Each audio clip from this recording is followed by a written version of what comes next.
আসসালামু আলাইকুম। আজকের ভিডিওটি এসএসসি 2026-27 এর শিক্ষার্থীদের জন্য অতীব গুরুত্বপূর্ণ হতে চলেছে। তোমরা অনেকে জানতে চেয়েছিলে যে পরীক্ষার মান বন্টনে কোনো পরিবর্তন আসবে কিনা বা প্রশ্নের ধারা সম্পর্কে জানতে চেয়েছিলে। আজকের ভিডিওটি জানিয়ে প্রথমত আমি যদি মোটার আগে ফিজিক্স, কেমিস্ট্রি, বায়োলজির কথাই বলি, যেহেতু এগুলোতে প্র্যাকটিক্যাল আছে, তো এর উপর ডিপেন্ড করে পুরো মান বন্টনটা এবং প্রশ্নের ধারাটা বর্ণনা করব সংক্ষেপে। প্রশ্নের ধরন সৃজনশীল, সিকিউ। তো ক্রিয়েটিভ কোশ্চেনে আমরা বিগত বছরগুলোতে দেখে আসছি আপনার সৃজনশীল থাকে প্রশ্নে 5টি অ্যান্সার করতে হয়, 5 × 50 মার্ক। বাট এবার করা হয়েছে প্রশ্নের সংখ্যা থাকবে 7টির মধ্যে অ্যান্সার করতে হবে 4টি। আবার আমি যদি নম্বর বিভাজনের ক্ষেত্রে আসি, আমরা জানি প্রত্যেকটা সৃজনশীল 10 মার্ক করে থাকে। সৃজনশীলে 4টা স্টেপ থাকে, 4টা অংশ থাকে। ক নাম্বার যেটা, এটাকে আমরা জ্ঞানমূলক বলি, রাইট? তো জ্ঞানমূলকে 1 মার্ক, খ নাম্বার অর্থাৎ অনুধাবনমূলকে 2 নাম্বার, গ নাম্বারে থাকে 3 এবং ঘতে থাকে 4। এভাবে পুরো একটা সৃজনশীল 4টা কোশ্চেন মিলে 10 মার্ক। অ্যান্সার করতে হবে কয়টা? 4টা। তাহলে 4 × 10 = 40। ওকে, 40 হচ্ছে সিকিউ এর জন্য ফুল মার্ক। এবার আসা যাক এমসিকিউ এর জন্য, নৈর্ব্যক্তিক বহু নির্বাচনী। তো এমসিকিউ তে টোটাল প্রশ্নের সংখ্যা 25। 25টা প্রশ্ন থাকবে, 25টা অ্যান্সার করতে হবে। প্রত্যেকটি প্রশ্নের মান 1, তাহলে 25 থেকে 25 এমসিকিউ এর জন্য গেল। এবার আসা যাক এক্ষেত্রে নতুন সংযোজন করা হয়েছে শিক্ষাবর্ষ থেকে বা 2026 যারা পরীক্ষা দিতে যাচ্ছ, সংক্ষিপ্ত প্রশ্ন। তোমরা যারা স্কুলে বিভিন্ন পরীক্ষাগুলো দিচ্ছে, টিউটোরিয়াল সেন্টার পরীক্ষাগুলো দিচ্ছে, তারা অবশ্যই বিষয়ে অবহিত আছো। সংক্ষিপ্ত প্রশ্ন থাকছে।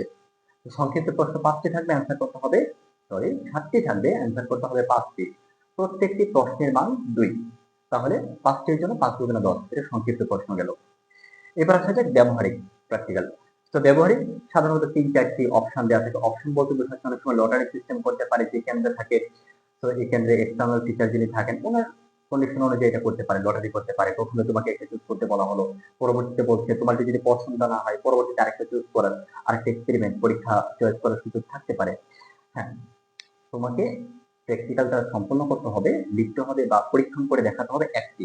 সেক্ষেত্রে 25 মার্ক আমরা জানি, বাট এই 25 মার্কের নম্বর বিভাজনটা, ডিস্ট্রিবিউশনটা কিরকম? পরীক্ষণের জন্য 15 মার্ক, ফলাফলের জন্য 5 এবং মৌখিকের জন্য 5। এখন পরীক্ষণ তোমরা অলরেডি স্কুলে পড়েছি, আমরা ভার্নিয়ার স্কেলের কথা যদি বলে বা প্রাইস সিলেবাস, তো স্কুল বইয়ের মাধ্যমে তার প্রস্তুতির ক্ষেত্রফল বা হোয়াটএভার এই ধরনের বিভিন্ন এক্সপেরিমেন্ট করেছো 15। এবার হচ্ছে ফলাফল। আমি যদি বলি যে তার এই প্রস্তুতির ক্ষেত্রফল বের করো, অথবা একটা রাবারের স্কুল বইয়ের মাধ্যমে রাবারের ক্ষেত্রফলটা বের করতে বলা হলো 5, তো সেক্ষেত্রে ফাইনাল একটা ফলাফল আসবে, এর জন্য 5। এবং মৌখিক পরীক্ষা, তোমাকে একটি ভাইভা ফেস করতে হবে, অর্থাৎ তোমাকে এই রিলেটেড, এই এক্সপেরিমেন্ট রিলেটেড হতে পারে বা এই সাবজেক্ট বেস বিভিন্ন কোশ্চেন করতে পারেন, বাইরের এক্সটার্নাল টিচার থাকতে পারেন। তো এক্ষেত্রে তোমাদের অবশ্যই বুঝতে পারছো যে এটা জাস্ট আগের প্রসেস অনুযায়ী শুধু খাতা জমা দিলেই যে তুমি ফুল মার্ক পেয়ে যাচ্ছ বিষয়টা ওইভাবে চিন্তা করা ঠিক হবে না। তোমাকে ওই এক্সপেরিমেন্টের উপর, ওই পরীক্ষণের উপর একটা পূর্ণ একটা দখল থাকতে হবে, যেটা ধারণা থাকতে হবে। এবং হ্যাঁ, যেটা বলছিলাম মৌখিকের জন্য অবশ্যই প্রিপেয়ার থাকতে হবে, এখন থেকে আমাদের প্র্যাকটিস করা উচিত। তাহলে প্র্যাকটিক্যালের জন্য 25 মার্ক। তাহলে আমাদের মোট নম্বর বিভাজনটা, মোট নাম্বারটা কত আসছে? সিকিউ সৃজনশীলের জন্য বলেছিলাম 40, এমসিকিউ এর জন্য 25 নৈর্ব্যক্তিক, এবং সংক্ষিপ্ত প্রশ্নের জন্য যেটা নতুন এড করা হয়েছে শর্ট কোশ্চেন 5 × 10 মার্ক, এবং প্র্যাকটিক্যালের জন্য 25। তাহলে মোট নাম্বারটা আসছে টোটাল নাম্বার 100। তাহলে আমরা এই ভিডিও থেকে আমরা বিভিন্ন প্রশ্নের ধারা এবং মানবন্টন জেনেছি, বা পরবর্তীতে এই ধরনের বিভিন্ন ভিডিওর মাধ্যমে আমরা দেখবো বিশেষ করে ফিজিক্স, কেমিস্ট্রি বা বায়োলজির জন্য যে কোন কোন অধ্যায় থেকে বেশিরভাগ সময় কোশ্চেন থাকে, একটা সিম্পল থাকবে এরকম কোন কোশ্চেন, কোন রকম অধ্যায়গুলো আছে বা প্রশ্নের প্যাটার্ন গুলা কেমন হতে পারে, ঠিক আছে? বা সিলেবাস সম্পর্কে অনেকে জানো, যেভাবে মানে কোন সিলেবাস, কোন সাবজেক্টের সিলেবাস কতটুকু শর্ট করা হয়েছে, বাদ দেওয়া হয়েছে, এগুলো সম্পর্কে ইনশাআল্লাহ আমরা পরবর্তী ভিডিওতে নিয়ে আসবো। সে পর্যন্ত সবাই সুস্থ থাকবে, ভালো থাকবে। আল্লাহ হাফেজ।